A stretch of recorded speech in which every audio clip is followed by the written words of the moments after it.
છેલ્લા ઘણા સમયથી ભારતીય જનતા પાર્ટી મોટા ફેરફાર કરવાનું વિચારી રહી છે। દેશની કમાન સંભાળનાર પ્રધાનમંત્રી હોય કે રાજ્યના મુખ્યમંત્રી કે પછી ભાજપના પ્રદેશ પ્રમુખથી લઈને મંત્રીમંડળો, આ બધામાં ફેરફાર થવાના વાવડ આવી રહ્યા છે। ત્યારે પ્રદેશ લેવલે તો ઠીક, પણ દેશના પ્રધાનમંત્રી પણ બદલાશે તેવી ચર્ચાએ જોર પકડ્યું છે। અને ત્યારે સૌથી મહત્વનો સવાલ એ છે કે વડાપ્રધાન નરેન્દ્ર મોદી પછી ભાજપમાંથી આગામી વડાપ્રધાન કોણ હશે। નમસ્કાર, BS9 TV ન્યૂઝમાં આપની સાથે હું ભગવતી વિશાવડિયા। ભારતીય જનતા પાર્ટીએ તાજેતરની વિધાનસભા ચૂંટણીઓમાં સતત જીત મેળવીને પોતાની રાજકીય પકડ મજબૂત બનાવી છે। લોકસભા ચૂંટણીમાં બહુમતી ગુમાવ્યા બાદ ભાજપે મહારાષ્ટ્ર, હરિયાણા અને દિલ્હી સહિત ઘણા રાજ્યોમાં શાનદાર પ્રદર્શન કર્યું। ભાજપ મોટા ભાગે પીએમ મોદીના ચહેરા પર ચૂંટણી લડે છે। તેઓ દેશભરમાં ભાજપનો સૌથી લોકપ્રિય ચહેરો છે અને આ બધા વચ્ચે ઘણી વખત ચર્ચા પણ થાય છે કે પીએમ મોદીનો ઉત્તરાધિકારી કોણ હશે। આ ચર્ચાઓ વચ્ચે શિવસેના નેતા સંજય રાઉતે નરેન્દ્ર મોદી વિશે મોટો દાવો કર્યો હતો કે પીએમ મોદીનો ઉત્તરાધિકારી મહારાષ્ટ્રમાંથી બનવાનું છે। તેમણે આ ચર્ચાઓને રાષ્ટ્રીય સ્વયંસેવક સંઘ મુખ્યાલયની વડાપ્રધાનની મુલાકાત સાથે પણ જોડી। જો કે ભારતીય જનતા પાર્ટી કે સંઘ દ્વારા આ વિશે ક્યારેય સત્તાવાર રીતે કંઈ કહેવામાં આવ્યું નથી।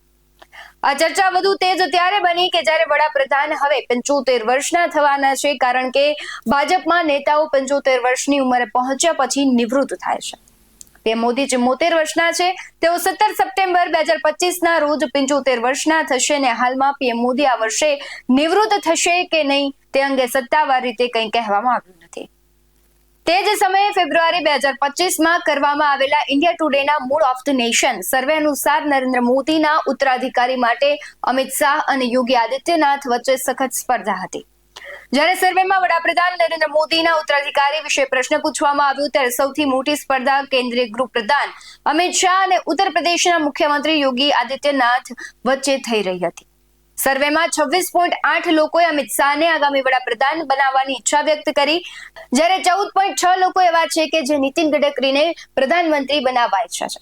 5.5% લોકો રાજનાથ સિંહને ઈચ્છે છે તો 3.2 લોકો શિવરાજસિંહ ચૌહાણને આગામી વડાપ્રધાન બનાવવા માંગતા હતા। ખાસ વાત તો એ છે કે ઓગસ્ટ 2024માં યોગી આદિત્યનાથને 18.8% સમર્થન મળ્યું હતું, જે હવે વધીને 25.3% થઈ ગયું છે।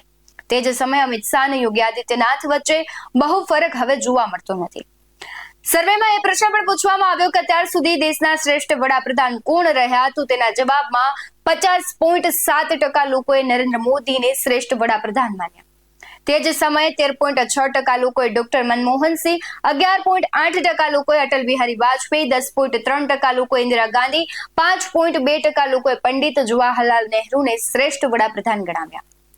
સર્વે મુજબ વાત કરીએ તો 61.8% લોકો મોદી સરકારના પ્રદર્શનથી સંતુષ્ટ છે અને તેને સારું અથવા ખૂબ સારું માને છે। તે જ સમયે 21.1% લોકોએ સરકારના કાર્યકાળને ખરાબ ગણાવ્યો છે। ઓગસ્ટ 2024માં 58.6% લોકો મોદી સરકારના પ્રદર્શનથી સંતુષ્ટ હતા, જે વધીને હવે 61.8% થઈ ગયું છે। 82.1% લોકો એવું માને છે કે મોદી સરકારનો ત્રીજો કાર્યકાળ યોગ્ય દિશામાં આગળ વધી રહ્યો છે। તે જ સમયે 27.1% લોકો એવું માને છે કે સરકાર ગઠબંધનના દબાણ હેઠળ છે અને સારું કામ નથી કરી રહી।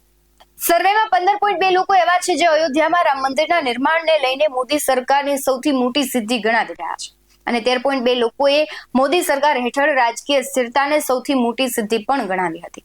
10.6% લોકોએ ભ્રષ્ટાચાર મુક્ત સરકાર, 10.1% લોકોએ મેક ઇન ઇન્ડિયા અભિયાન, 8.6% લોકોએ માળખાગત વિકાસ અને 7.4% લોકોએ કલ્યાણકારી યોજનાઓ અને 7.3% લોકોએ કલમ 370 દૂર કરવાને સરકારની સૌથી મોટી સિદ્ધિ ગણાવી હતી।